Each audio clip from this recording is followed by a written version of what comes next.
नोंनि मोजां मोननाया जुदि नोंखौ जोबोर रागा जोङो नों दुखु जानो नाङा बेयो नोंखौ थार गोसोजों मोजांसो मोनो मानोना सुबुङा रागाखौ अराय मोजांनि थाखायसो जोङो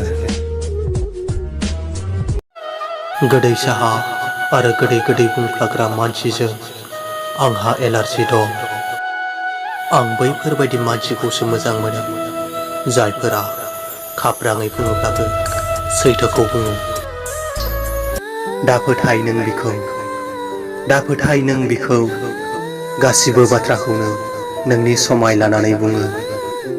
मा कसम गासिबो बाथ्राखौनो नंखाय बुङो मोजां मोननायनि थाखाय गिबियावथ' बयबो थैनायनि समाय लायो नाथाय जेब्ला बोसोरा बाबेनलाङो अब्ला बरिं जालाङो मानोना गानफ्लेबाय थानाय गोजाम गस्लाखौ बयबो गाननो बालाङो